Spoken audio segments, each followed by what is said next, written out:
pasar con los hermanos para hablar de la palabra del Señor. Amén. No hay nada más importante que la palabra del Señor, aquella que nos enseña, que nos redarguye y que nos ayuda a caminar diariamente. Amén. Que el Señor nos bendiga mucho y los hermanos van a hablar. Amén.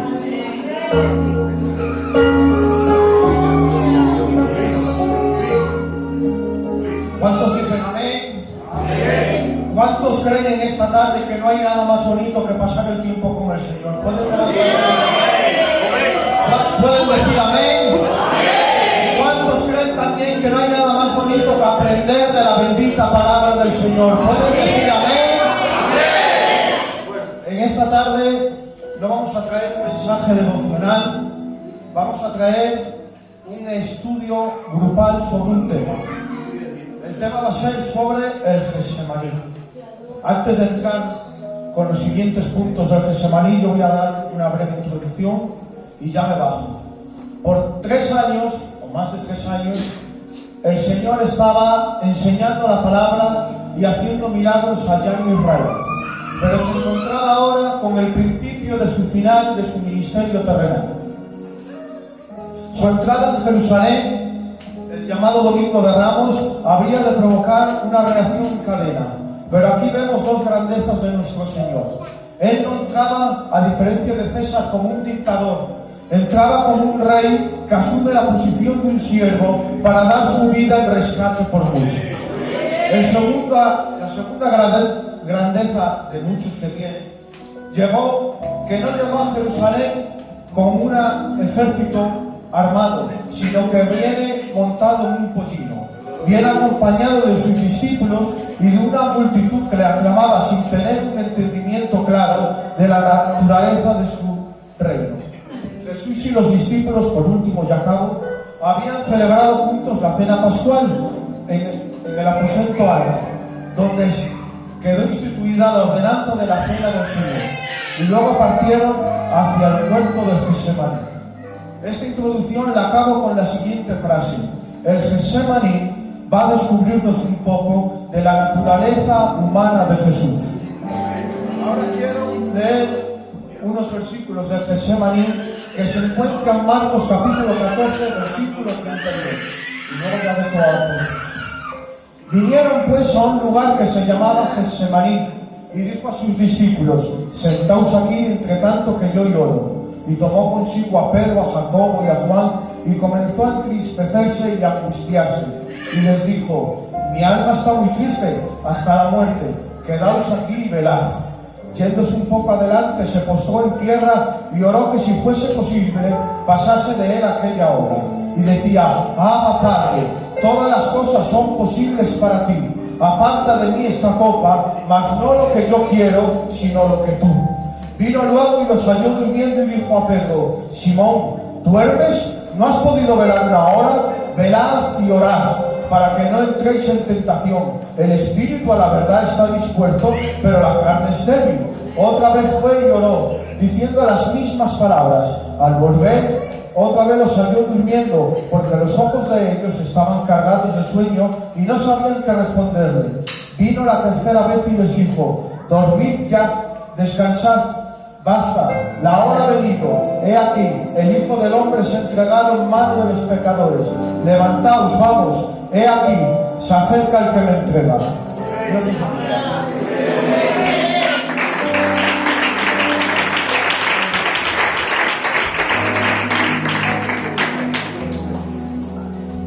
Hola, buenas tardes. Pues como soy uno de los primeros, pues quería saludar a todos en nombre del Señor. Veo muchas caras conocidas y me alegro pues de que sigan en el camino del Señor. ¿Okay? Bueno, pues como somos muchos, pues voy a continuar, porque si no... Bueno, vamos a ver. El Getsemaní es un jardín en la ladera, en el monte de los Olivos en Jerusalén. Amén. Amén. Bueno, pues en este Getsemaní que estamos hablando, Jesús es donde pasa parte de su última noche, una gran parte, allí orando, porque porque dice la Biblia que su alma estaba muy triste y angustiosa hasta la muerte. Bueno, pues el Getsemaní, o prensa de aceite, es un lugar donde exprimían o trituraban las olivas, los frutos y las semillas para poder coger el mayor aceite posible y el mejor aceite posible. Bueno, pues de alguna manera vemos que en este lugar también sería oprimida el alma humana de Jesús. Amén. Porque por la perspectiva a lo que pasaría horas después tomando la decisión de ir a la cruz. Amén. Así el Señor solía juntarse con sus discípulos porque la gente se arremolinaba siguiendo a Jesús. Entonces, cuando Él quería descansar, iba a este lugar. Amén. Entonces, Judas, cuando fue con los polis romanos, por decirlo de alguna manera, a por Jesús, ya sabía dónde encontrarlo, en este lugar. ¿Amén? Bueno, y hay una cosa que quiero decir, que no se me olvide, que es muy importante, y ya acabo que somos dos. Hay algo que me impresiona, y es que Jesús en ningún momento quiere huir. En ningún momento se quiere escapar, porque Él sabe que su propósito era cumplir la voluntad de Dios. Para resumir un poco todo esto en palabras más cristianas, sería: de tus más profundos quebrantos, Dios saca las mejores cosas para ti. Es decir, cuando tú tienes un problema o cuando tienes adversidad, tú oras al Padre, como Jesús estaba en el Getsemaní orando también. Entonces, yo decía, Dios mío, benditos problemas y benditas adversidades, cuando son las que dependo de ti. Según van avanzando los problemas y tengo más adversidades, más cerca soy de ti. Entonces, benditos problemas y benditas angustias, las que me hacen estar más cerca de ti. Que Dios os bendiga.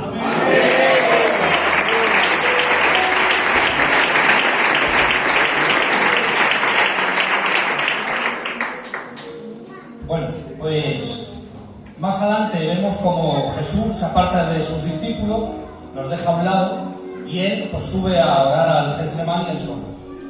¿Y por qué se va a orar al Getsemaní?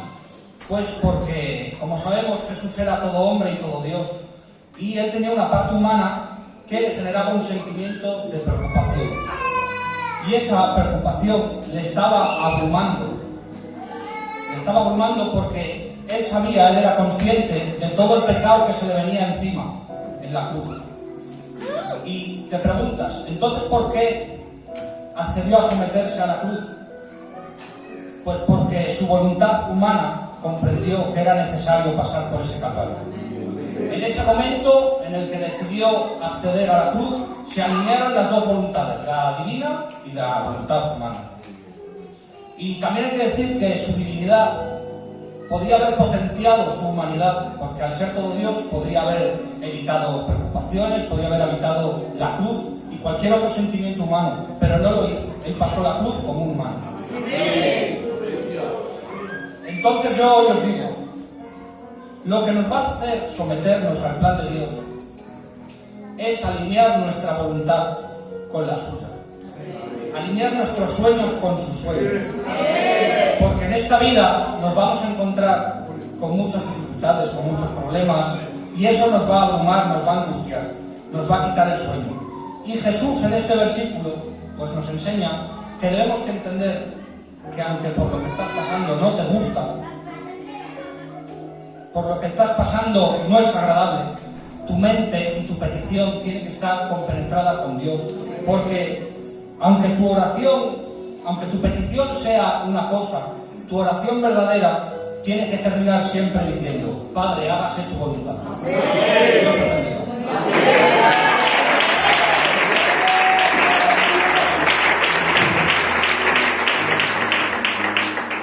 Bueno, que Dios os bendiga. Vamos a proseguir con el estudio y Voy a hablar sobre el versículo 33 que dice así: y tomó consigo a Pedro, a Jacobo y Juan, y comenzó a entristecerse y a angustiarse.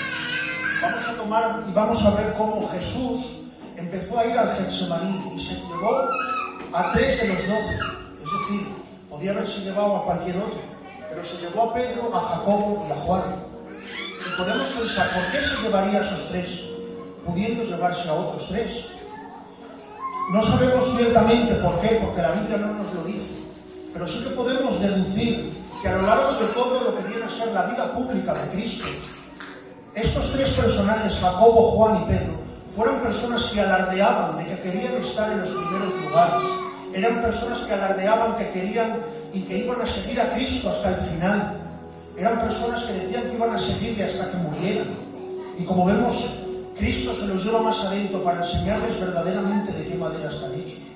Porque dicho sea de paso, en la prueba que te mete Jesús es para revelar lo que hay en tu corazón. ¿Ven? Por lo cual vemos que Cristo está con sus 3 discípulos orando, y vemos que sigue el capítulo y dice: comenzó a entristecerse y a angustiarse en gran manera. Podemos ver aquí que hay 2 palabras clave que muestran el sentimiento que tenía Cristo en este momento, que era entristecido y angustiado. Es decir, la explicación del original de lo que quiere decir entristecer quiere decir espantar, asombrar, sentir angustia. Y lo de angustiar significa inquietarse, afligirse, estar atribulado o angustiado. Es decir, Cristo estaba aterrado, Cristo estaba pasando por un momento de angustia y de aflicción muy grande. Y esto nos puede chocar a nosotros porque decimos: vamos a ver, es Cristo, el Hijo de Dios, aquel que andó por las aguas, aquel que multiplicó los panes y los peces, aquel que resucitó a Lázaro. ¿Qué puede perturbar a una persona así? ¿Qué puede hacer que esté inquieto, que tenga aflicción y angustia en gran manera? Podría ser que Cristo tuviera miedo a lo que le iban a hacer los romanos con él. Podría ser que Cristo tuviera miedo de la crucifixión, de que iban a azotarle, de que iban a poner una corona de espinas. ¿Tendría miedo Cristo al dolor físico que iba a pasar? Para ello podemos ver la vida de Esteban, el mártir Esteban, en Hechos. Una persona que murió apedreada, una persona que la apedrearon, es decir, una muerte de tortura. Y podemos ver que Esteban no se quejó, Esteban no se angustió, no se afligió, no lo pasó mal, sino que más bien miró al cielo y dijo: veo al Padre y a la derecha, a su diestra, al Hijo sentado. Y es más bien, vemos que Esteban murió con gozo. ¿Esto qué pasa entonces? ¿Que Esteban era más valiente que Cristo? ¿Esteban tenía más valentía que el propio Hijo de Dios? Pues a mí me parece que no, hermanos. Eso sería antibíblico, decir que Cristo tenía miedo de sufrir por las causas físicas. Entonces, encontrando la respuesta, pues la encontramos en su palabra, que es donde todo se encuentra. Y dice Isaías 53: mas Jehová cargó en él el pecado de todos nosotros. Es decir, Cristo estaba angustiado y estaba sufriendo en gran manera, porque el propio Padre iba a poner sobre sus espaldas los pecados pasados, presentes y futuros de todos los que estamos aquí y de toda la eternidad. Es decir, el propio Padre descargaría su ira santa, justa y perfecta sobre su propio Hijo. Eso es lo que le aterraba, como sigue diciendo Isaías: mas el herido fue por nuestras rebeliones, y el castigo de nuestra paz fue sobre él. Por lo cual, ahora yo pregunto: ¿despreciaremos esta gran obra que hizo Cristo? ¿Despreciaremos lo que hizo Cristo en la cruz por ti? Él, siendo santo, se vistió de hombre para sufrir algo que Él no hizo. Es decir, nos olvidaremos de que hubo alguien que, aunque estuvo angustiado, que aunque estuvo pasándolo mal, es decir, obedeció hasta la muerte, y muerte de cruz aún así. Por lo cual yo os invito a que meditemos, a que pensemos y estudiemos lo que hizo Cristo por nosotros por medio de la cruz, para poder parecernos un poco más para Él y para poder entender un poco más lo que Él hizo por nosotros. Amén. Que Dios os bendiga.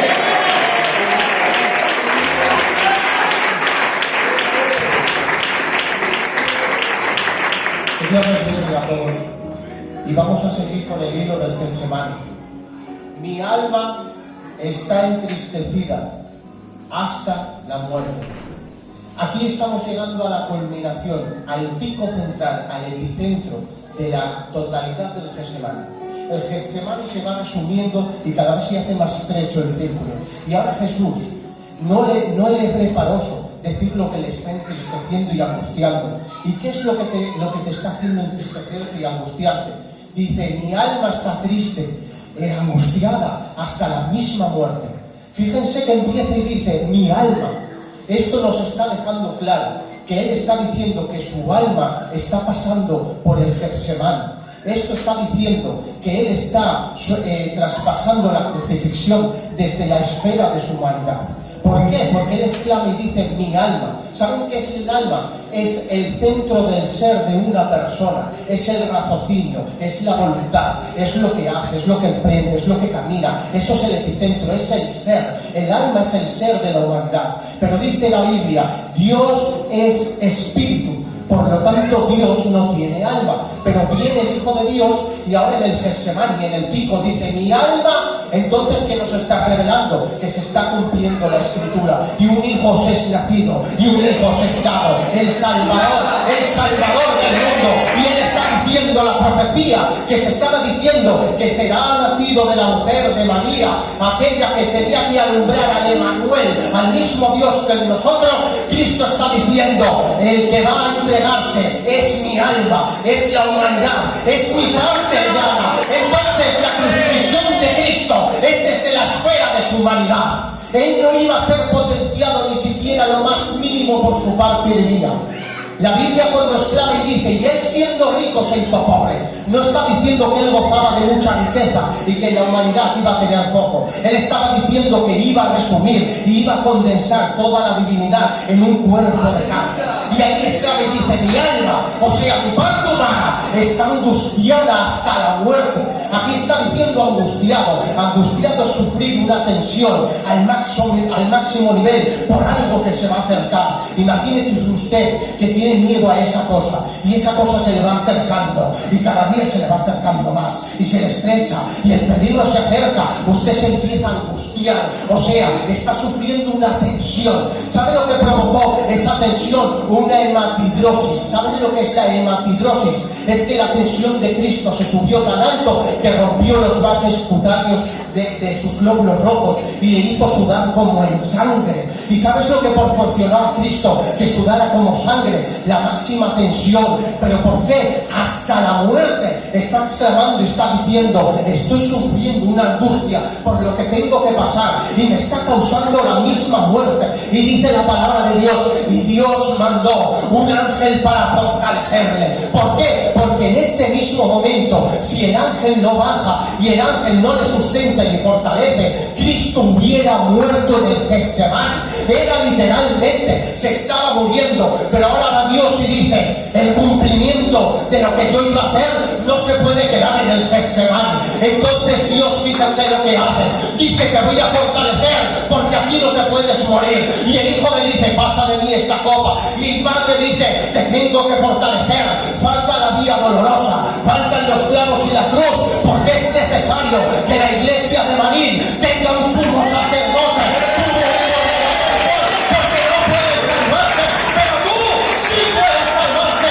Madre Arte lo fortalece y le da nuevas fuerzas. Y escuchen esto, el Padre, el mismo Dios, no hace jugar con ventaja a Cristo. Él le está potenciando para seguir sufriendo desde la esfera, desde el ecosistema de su parte humana. Cristo no juega con ventaja. Cristo no tiene unas nuevas fuerzas para fortalecerse e irse a la cruz con más fuerza. Cristo en ese momento es fortalecido para seguir sufriendo, para seguir con la copa de ira, para seguir con el sacrificio perfecto, porque Él estaba angustiado hasta la muerte. El sacrificio de Cristo es incomparable, es sublime y es eterno. Por eso la angustia que padeció es incomparable, es sin ventaja, pero su sufrimiento tuvo algo. Es que nosotros podamos estar un día en el reino de los cielos a causa del sufrimiento.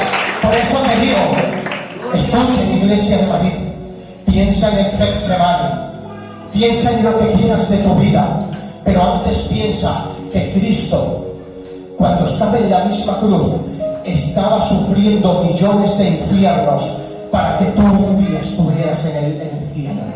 Cristo fue en ese momento asesino, fue escarnecedor, cargó con todo el pecado, fue deplorable en la cruz para que tú hoy jugaras con la santidad que Cristo te proporciona a través del Espíritu Santo. Él fue justo y tú injusto, pero Él se hizo injusto para que tú, que no es injusto, sufrieras la misericordia que Él no sufrió, para que un día fuiste justificado para llevarte al cielo en santidad. Que Dios les bendiga muchísimo y muchas gracias por la atención.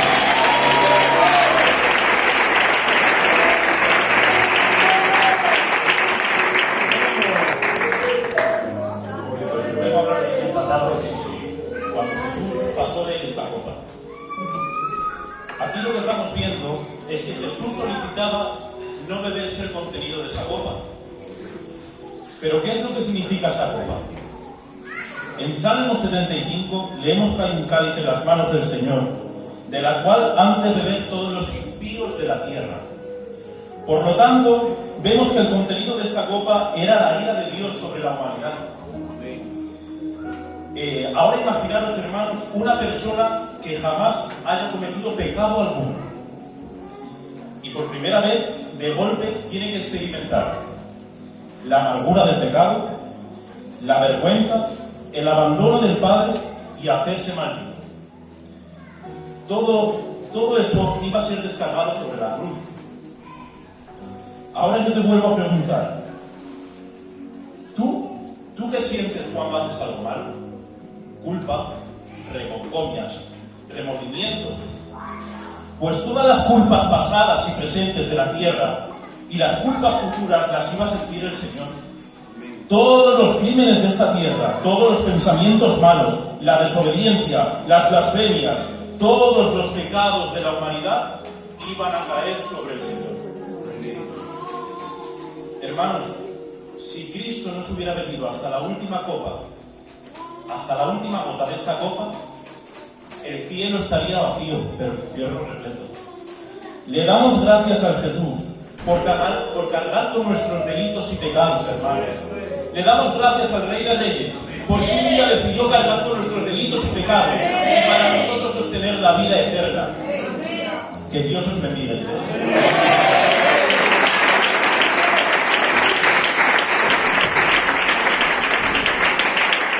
Amén. Bueno, hermanos, pues continuando por la línea del Getsemaní, como están diciendo todos mis hermanos, yo quiero hablaros de Marcos 14:36, en el versículo en el que Jesús relata su agonía y hace una oración al Padre en el momento de angustia y debilidad que él tenía. El versículo dice: y Jesús decía, Abba Padre, todas las cosas son posibles para ti, pasa de mí esta copa, mas no sea lo que yo quiero, sino lo que tú. Yo soy de los que piensan, hermanos, que los años que Jesús estuvo aquí en la tierra son un modelo de conducta para todos los cristianos. Y como Él vivió, es como nosotros tenemos que imitarlo. No creo que esta oración sea una excepción y nos está dando las pautas claras de cómo tiene que orar un cristiano en una situación como la que Él se encontraba. Nunca tendremos un problema ni una angustia tan grande como la que Él tenía. Eso es importante. Cuando uno piense, hay la agonía que tengo encima, hay lo que se me viene. Pensad que aún la que tenía Jesús era mucho mayor, pero aún así le oró al Señor de estas 4 maneras, con estos 4 puntos que quiero recalcar. El primero es la forma en la que empieza la oración. Abba Padre.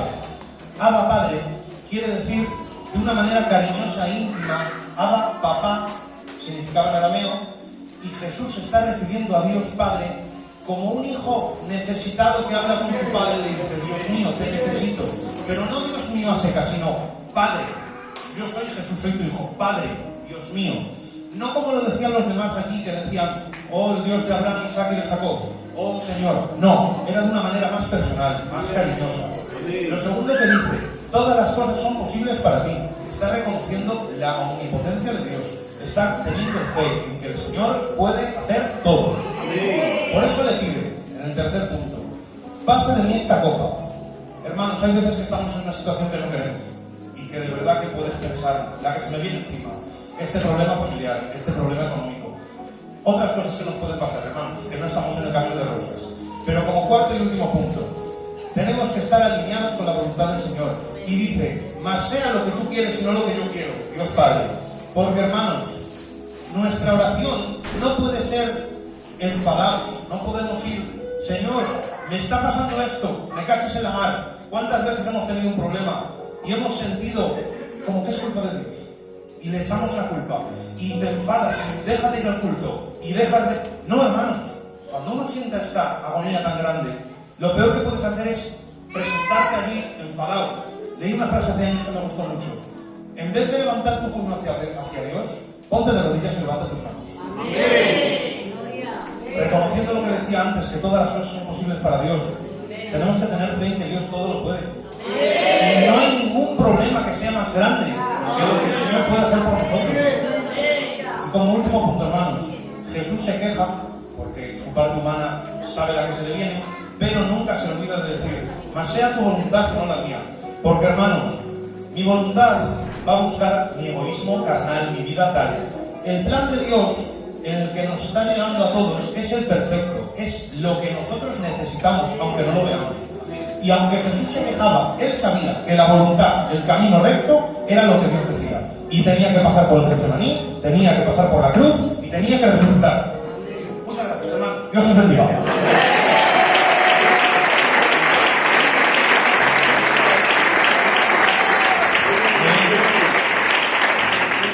Dios os bendiga. Bueno, pues siguiendo en el capítulo 37, que dice, velad y orad para que no entréis en tentación. Antes de decir velad y orad para que no entréis en tentación, quiero poneros en contexto, como lo han dicho los hermanos, de que Pedro, Juan y Jacobo anteriormente eran de los discípulos de la intimidad de Jesús. Y Jesús les dice, en capítulos atrás, les dice de que iban a ser probados y zarandeados como trigo. Eso se lo dice en versículos atrás. Y él, ya seguimos con el versículo que dice, velad y orad para que no entréis en tentación. Esto se lo dice a estos tres porque se quedan dormidos. Hasta en 3 ocasiones se quedan dormidos porque no logran velar y orar. O sea, y el Señor Jesús sale porque en su máxima angustia, que está orando, que está preocupado por lo que se le viene encima, él se preocupa por sus discípulos. Y para su oración, que su oración era lo que tenía su momento de Abba Padre, su momento íntimo con el Señor, para su oración íntima, preocupado por sus discípulos. Y les dice, se dirige a Pedro, Pedro, ni una hora has logrado orar, tan solo una hora y no has logrado orar. Entonces, él vuelve a su lado para orar, porque él estaba apartado para orar, y que si Jesús, siendo Dios y siendo hombre sin pecado, necesitaba orar, ¿cuánto más no lo necesitarían ellos? ¿Cuánto más no necesitaríamos nosotros? Orar y buscar y velar para no entrar en tentación. Y nosotros, pues hablo por mí, a veces dejamos mucho que desear para el Señor. Y no le entregamos todo lo que tendríamos que entregar.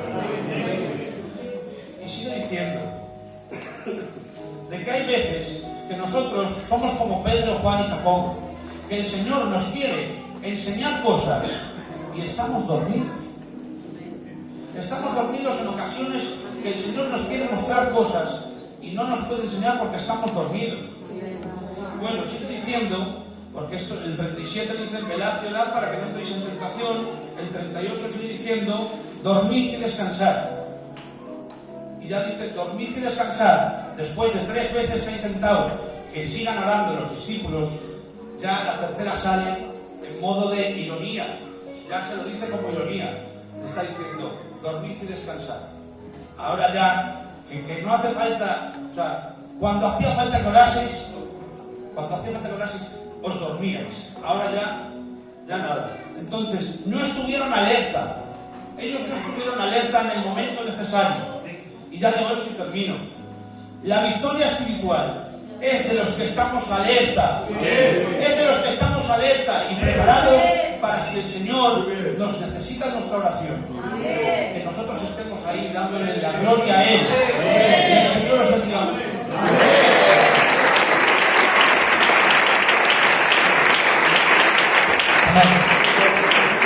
Bueno, pues seguimos en esto y acabamos. Y dice, el Hijo del Hombre es entregado en manos de pecadores. Y ahora yo digo, ¿quién es el Hijo del Hombre? El Hijo del Hombre es el Rey mesiánico, la estrella resplandeciente de la mañana, el Verbo hecho carne, Jesús, el fiel, justo y verdadero. Ese es el quien toma el camino del sufrimiento. Ahora bien, ¿a quién se refiere con los pecadores? Se refiere a tres grupos. Uno es Judas, dos son los líderes religiosos y tres, las autoridades romanas. Lo que más me llama la atención es que de estos tres grupos que hay, está en el medio Judas.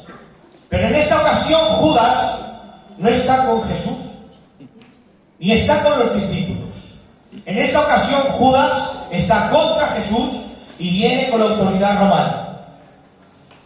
Ahora bien, estos tres grupos de personas vienen con una autoridad superior. Vienen de un lado superior, que son los constituyentes del grupo del Sanedrín. ¿Quiénes son esos? Los principales sacerdotes, los maestros de la ley y los ancianos. Ahora bien, en esa escena está Jesús con sus discípulos y vienen Judas y vienen las autoridades romanas. Lo primero que hace Jesús es poner a sus discípulos detrás de él. Está demostrando una evidencia clave de dominio. Ahí se ve en la escena que Jesús tiene el dominio, tiene el control. Y ahí es cuando dice, ¿a quién buscáis? A Jesús de Nazaret. Y dice la palabra que dice Jesús, yo soy. Y dice que en aquel momento caen al suelo. Ahí estaba demostrando una evidencia clara de poder. Ahí estaba demostrando a Jesús que si quería en ese momento los mataría y los fulminaba. Pero no podía ser así. ¿Por qué? Porque había que cumplir las Escrituras. Y es que tenía que ser entregado. Ahora vienen con violencia, vienen con espadas, vienen con armas, vienen con garrotas. ¿Por qué? Porque esa gente está acostumbrada a ver a gente violenta, a ir a por gente que discute, a ir a por gente que lucha y se defiende. Pero vemos una clara evidencia de que Jesús es entregado. Él hizo un acto voluntario, Él se entregó. Él no es que nadie le quitara, ni le dijera, ni le hiciera. Él dio su vida y Él la entregó. Por eso no se defiende.